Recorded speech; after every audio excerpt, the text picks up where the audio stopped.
અરવલ્લી જિલ્લાના મોડાસા તાલુકાના મરડિયા ગામ પાસે શામળાજી હાઈવે પર પોલીસની દબંગાઈનો કિસ્સો સામે આવ્યો છે। ગઈકાલે રાત્રે લગભગ 10 વાગે રાજસ્થાનથી સુરત જઈ રહેલા એક પરિવાર સાથે પોલીસે અભદ્ર વર્તન કર્યું હતું। મરડિયા પાસે હાઈવે પર પોલીસની મિની ચેકપોસ્ટ પર ટિન્ટોઈ અને મોડાસા પોલીસ સ્ટેશનના કર્મચારીઓ વાહન ચેકિંગની કામગીરી કરી રહ્યા હતા। રાજસ્થાનથી આવી રહેલી કારને પોલીસે રોકી હતી।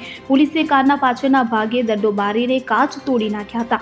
કારમાં બેઠેલા નાના બાળકો આ દ્રશ્ય જોઈને ગભરાઈ ગયા હતા। કારમાં સવાર એક મહિલાએ જ્યારે પોલીસની આ કાર્યવાહી અંગે પૂછપરછ કરી ત્યારે તેમની સાથે પણ પોલીસે ઝપાઝપી કરી હતી। ઘટના સ્થળે હાજર સ્થાનિક જાગૃત નાગરિક આશુતોષ રાઠોડે સમગ્ર ઘટનાનો વિડીયો બનાવ્યો હતો। તેમણે જ્યારે પોલીસને આ વર્તન અંગે પૂછ્યું ત્યારે તેમની સાથે પણ ઉદ્ધતાઈભર્યું વર્તન કરવામાં આવ્યું હતું। રાજસ્થાનનો પરિવાર સુરતમાં બીમાર સગાને મળવા જઈ રહ્યો હતો।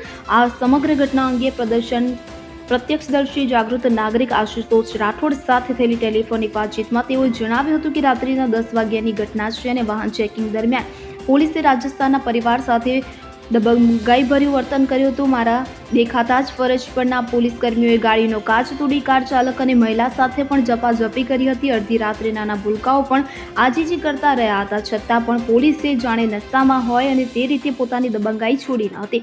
ત્યારે આ પોલીસ કર્મી મોડાસાના ટિન્ટોઈ પોલીસ સ્ટેશનમાં ફરજ બજાવતો સંજય બેચરભાઈ સાંભળો છે। આ બાબતે તેઓએ અરવલ્લી જિલ્લા પોલીસ વડા અને એએસપીને મેલ દ્વારા જાણ પણ કરી હોવાનું જાગૃત નાગરિક આશુતોષ રાઠોડે જણાવ્યું હતું। Bureau report CN24 news. હવે જુઓ દેશ દુનિયાની તમામ ખબરો તમારી આંગળીના ટેરવે। ઉઠાવો મોબાઈલ અને Google Play Store પરથી ડાઉનલોડ કરો અમારી CN24 ન્યૂઝ મોબાઈલ એપ।